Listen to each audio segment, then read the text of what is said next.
समुद्र के किनारे एक सुंदर तटीय गांव में ताऊ नाम का एक बूढ़ा मछुआरा रहता था। उन्होंने अपने परिवार का भरण पोषण करने के लिए अपना पूरा जीवन समुद्र में मछली पकड़ने में बिताया। ताऊ का जीवन सरल था, लेकिन उसे जानने वाले हर व्यक्ति के लिए इसमें एक विशेष सीख थी। एक धूप भरी सुबह ताऊ हमेशा की तरह मछली पकड़ने गया।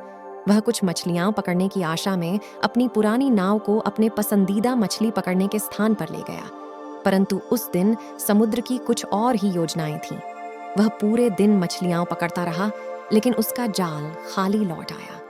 शाम को जब ताऊ बिना मछली के गांव लौटा तो ग्रामीण किनारे पर एकत्र हो गए। वे इस बात से चिंतित होकर फुसफुसाए कि ताऊ उस रात अपने परिवार को कैसे खाना खिलाएगा।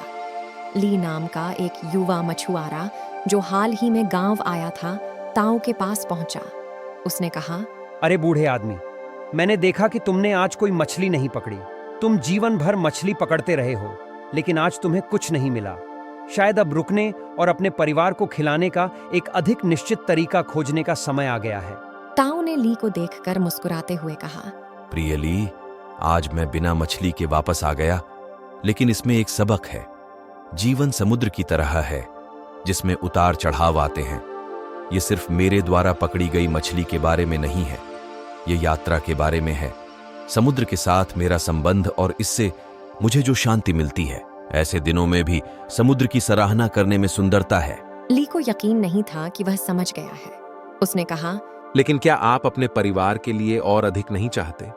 यदि आप अधिक मछलियां पकड़ते तो आप बेहतर जीवन जी सकते थे। ताऊ ने सिर हिलाया और कहा, हाँ, हमारे पास हमेशा और अधिक हो सकता है, लेकिन मैंने सीखा है कि संतुष्टि सभी धन से अधिक मूल्यवान खजाना है। समुद्र मुझे वह प्रदान करता है जो मुझे चाहिए, और मैं इसके लिए आभारी हूं। याद रखें, संतोष अधिक न चाहने के बारे में नहीं है, यह हमारे पास जो है उसमें खुश रहने के बारे में है। ली चला गया। अभी भी ताऊ के शब्दों के बारे में सोच रहा था। उसने बूढ़े मछुआरे को मुस्कुराते हुए घर जाते देखा। भले ही उसके पास कोई मछली नहीं थी। जैसे जैसे दिन बीतते गए, ली मछली पकड़ता रहा और बहुत सफल रहा। उसकी नाव ढेर सारी मछलियां लेकर लौटी और उसने आराम और भरपूर जीवन का आनंद लिया। लेकिन अजीब बात है कि ली को खुशी महसूस नहीं हुई। उसे एहसास हुआ कि वह अधिक पाने पर इतना केंद्रित हो गया था कि वह जीवन की साधारण खुशियां भूल गया था। एक शाम ली ताऊ से मिलने गया और कहा, मेरे दोस्त, मेरे पास वह सब कुछ है जो मैं चाहता था, लेकिन मैं खुश नहीं हूं। मैंने सीखा है कि खुशी का मतलब सिर्फ चीजें होना नहीं है। ताऊ ने मुस्कुराते हुए कहा, आपने एक मूल्यवान सबक सीखा है।